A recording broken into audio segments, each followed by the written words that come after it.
Yo, we back in it. I uploaded a video earlier.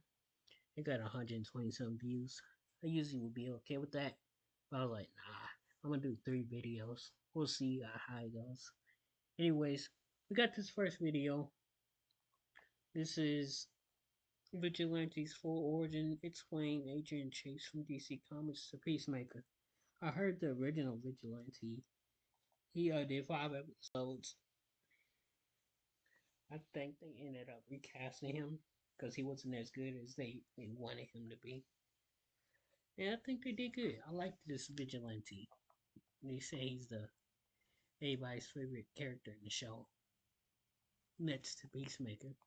Comrades, with Peacemaker Season 2 being out and in the world and being the latest installment into the DCU, of course we had to talk about characters appearing in the TV series. And since last year we did a history of the title character Peacemaker, we figured this year we'd kick it off with an origin of his sidekick Adrian Chase, aka Vigilante. Now there's been several different characters to take up the mantle of Vigilante besides Adrian, such as Alan Wells, Dave Winson, Patricia Tracy, and more. But since Adrian Chase was the first and the one the DCU is focusing on, that's the one we're talking about. With that said, let's get into the origin of Adrian Chase, Vigilante. However, I will say you're gonna notice once I start breaking down his comic origin just how different he is in the DCU, as James Gunn made him more of a comedic character, much like he did with Drax in the MCU. His people are completely literal. Metaphors are gonna go over his head. Nothing goes over my head. My reflexes are too fast. Gunn's version of Vigilante is absolutely hilarious, and since he's not as well known as characters like Spider-Man and Batman, I feel like he can get away with changing him. Either way, let's get into it. Adrian Chase first appeared in the New Teen Titans issue 23, and didn't appear as Vigilante until the New Teen Titans Annual 2. When we first see him in the New Teen Titans 23, we see he's a DA working with the Teen Titans on their recent Brother Blood case. He's currently annoyed with the Teen Titans as Blood had the press on his side, and because of that, it's making the Titans look bad. He even tells the Titans, "I want blood," but it feels like he's taking advantage of every blasted legal loophole they can find. Look, this file is filled with more than 100 crimes we suspect he's committed, but can't prove, or crimes he's legally squirmed his way out of. Do you kids understand me? I want him nailed. I want him to go on trial. I want him to pay. I want him to get the chair. But then people like you fall into his trap and turn him into some blasted martyr. It destroys everything I work for. Beast Boy then says, "Listen, we tried to cooperate." Adrian then says, "No buts. There's no excuse. Now we're going out there and you're going to say absolutely nothing," as Adrian takes care of the press. Now for the next several issues, Adrian will continue to help the Teen Titans. And in issue 26, he helps them break up a drug operation by the crime boss Anthony Scarpelli. However, his involvement with helping stop Scarpelli would have serious ramifications, all coming to a head in the New Teen Titans Annual 2, which is also his first appearance as the Vigilante. On the very first page of the issue, we see Chase's picture on the news as a reporter says, "I'm Roger Daly, and here's the news in Manhattan. District Attorney Adrian Chase and his family were rushed to Mercy Hospital after their uptown apartment was firebombed by an unknown assailant." Adrian Chase, whose controversial no-nonsense methods were often criticized by his judicial peers, was listed in critical condition. At present, the police are withholding all information concerning his wife and family. We'll have a live report from Christopher Sands at the Chase home right after this message from Fish and Stick, the new sushi-flavored peanut butter. Yeah, I'm thinking the same thing you're thinking. Sushi-flavored peanut butter.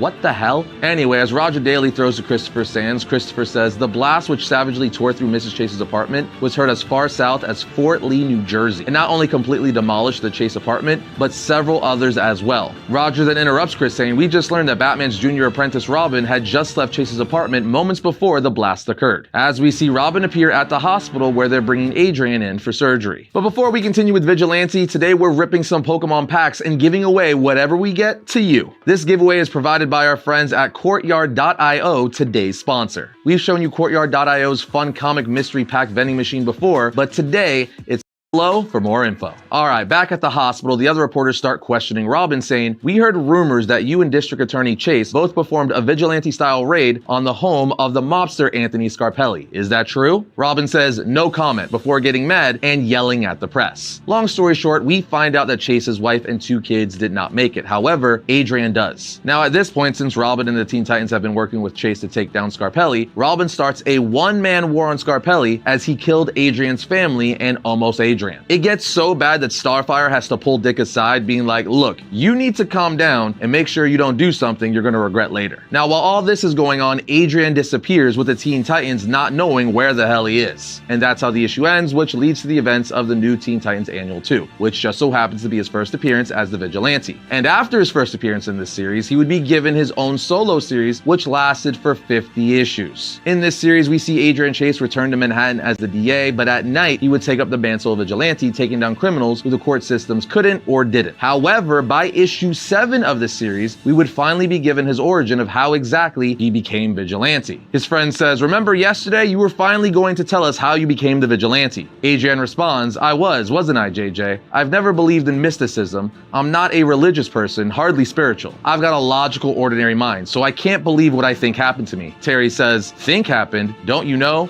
Adrian responds, Terry, I wish I did. He then tells them, please don't laugh. What I'm going to tell you is what happened as best as I can remember. I make no claim for its accuracy, okay? He then starts saying to them, a figure led me away, as we see a cloaked figure lead him away after his recovery at the hospital. He continues to say, we drove west, but I was never told where we were going. And strangely enough, I never pushed for an answer. I was content simply sitting, watching the landscape speed by. I don't quite remember how long it took. I don't even remember where we spent the nights. In the van, a hotel, it could have been anywhere. But then I was told we had arrived. When they get out of the van, Adrian asks the figure, where are we? There's nothing out here, nothing but dirt. Where have you taken me? The cloaked figure says, your hands, Chase. Remove them or lose them. As he put his hands on the figure, Chase says, not until I get some, but before he could finish, the cloaked figure just throws him over his shoulder before helping him back up and taking off his hood, revealing it's a woman, as she says her name is Lynn. She then says to him, does knowing that make you a better person? Come on your feet here, we've got to talk. Chase says, there's nothing out there for miles. Why walk when you've got a van? Lynn asks, what van? As the van has now disappeared. Long story short, they walk for a very long time in the heat of the desert, where it gets so hot, Chase eventually starts taking off his clothes to cool down, stripping down to his underwear. At this point, they arrive to what looks like a grave with a ladder that leads several feet underground into some sort of mystical cavern. When they both get down there, Lynn says, you're going back to school, as they are greeted by 3 more people, Chaka, Bloody Knife, and Chastity. The 3 mystics, so to speak, then begin to assess Chase,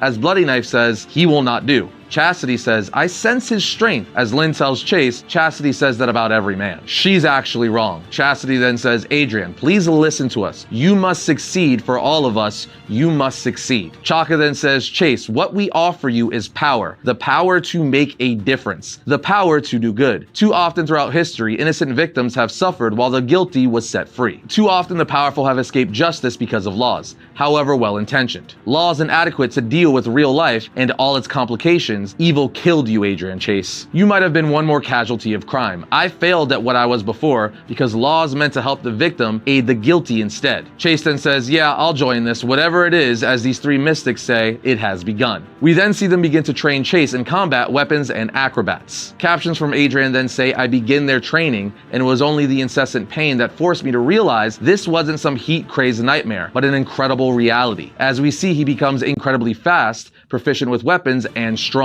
At first, his training is extremely tough and he does not succeed as he's supposed to, but in the end, he finally starts showing massive improvement. As his captions say, something was suddenly different inside of me. 6 months of special training, 6 months of cellular rearrangement, 6 months of tortures and painful nightmares suddenly came together. I had changed. The fire I always avoided. This time I didn't turn away. This time I would succeed. As he sticks his hand in the fire, but his arm heals. As he says, there was pain, but the burning flesh reformed. As they say, he has passed the test, Lynn, as you said he would. Your selection was a good one. He'll make an excellent addition. He has passed the test. He will be one of us. Come to me, Brother Chase. Give me your hand and learn our final secret. When he does, he says, my hand's going right through you. Bloody Knife says, although we can become solid, this is our natural state. You see, my friend, my brother, all you see beside you are dead, slain in ages past, victims of evil who are not content to gratefully die. Bloody Knife then tells Chase, since the dawn of time, greed has claimed the lives of innocent victims. Victims of those ravenous for land or for other equally meaningless possessions. And all too often, the victims go unavenged, and the crimes unpunished, or worse, rewarded with freedom and wealth. Almost 2,000 years ago, something occurred beyond any ordinary understanding. A society was formed, created by the victims of injustice. Those who had died a bloody death, but refused to peacefully die. Our spirits lived. We searched the world to find those who would avenge the victim. We trained them as we trained you. Had you died as your family died, your spirit would have been brought to us. You would have become a teacher. But your body lived, which is why we came to you to act as one of our agents. You are a special one, honest, dedicated. Your life has been spent protecting the innocent. We need your kind. The world needs your kind. Tell us you accept. Tell us you will be one of us, to walk again with man to protect the innocent from the guilty. Chase says, my wife and my children are dead. There's something in me that says I can't go back to being what I was. This may be an answer for both of us. I'm going to make mistakes. I'm sure of it, but I accept. The ghost then says, you have our trust. We only ask that you take it to heart. As they disappear, he says, what if I need you? How do I find you? When will I see you again? They say, when you join us forever in the teaching of others. And with that, Chase is brought back to Earth, or back from the spiritual realm, however you want to look at it. In the present, we see him telling his friends this, saying, they were right. I made mistakes. I became more of an avenger than I should have, perhaps. But the mission I've undertaken demands a certain ruthlessness, not always acceptable in polite society. He then suits up in his vigilante outfit, saying, one day I'll find them, and I'm going to do it right. And just like that, you have the origin of Adam Chase Vigilante. Now, as far as powers and abilities go, in the comics, Chase has a slight healing factor given to him through the ghost that trained him. As he full-on says in Vigilante issue 6 months of cellular rearrangement, which allows him to heal, as demonstrated on the very next page when he sticks his hand in fire and his flesh heals. So again, he has a slight healing factor, but besides that, he has no other superhuman abilities in the comics. However, he is an expert in hand-to-hand combat, as he was trained by those ghosts we talk about to be their champion, so to speak. He's also a weapons master and at the peak of human conditioning,